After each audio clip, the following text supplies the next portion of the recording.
ឆ្ងល់បេះដូងខ្លួនឯងពិតជាធូរថ្លៃណាស់ថែមទាំងមានកំក្រាជួបតែរឿងឈឺចាប់ពឹបសាមនុស្សស្មោះមិនស្រឡាញ់ប៉ះតែមនុស្សសាវ៉ាអស់ស្នេហាជាតិមុនខ្ញុំសាងកម្មអ្វីទៅមនុស្សគេស្រឡាញ់ខ្ញុំគេយកចិត្តគ្រប់បែបយ៉ាងតែខ្ញុំគ្មានសំណាងបានសោយសោកនោះទេព្រោះបេះដូងរបស់ខ្ញុំ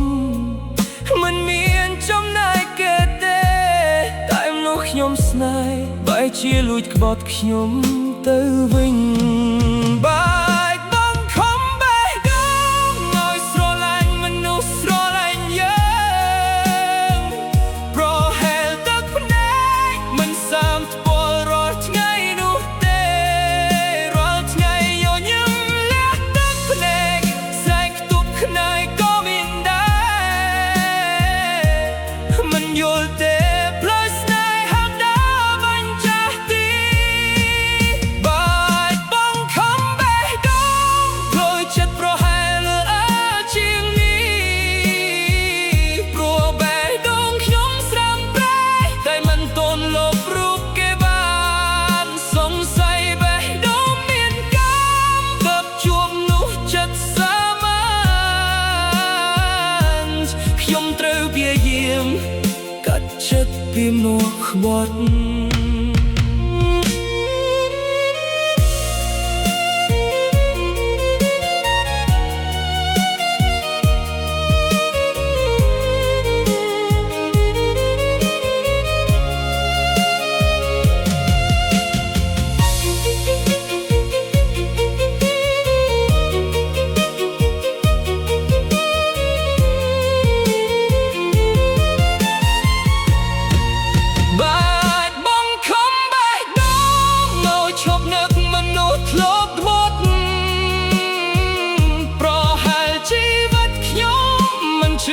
ចាប់ដោយថ្ងៃនេះ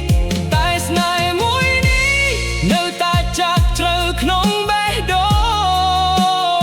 ងទោះដឹងថាគេខំក៏ខ្ញុំនៅតែមិនអាចភ្លេច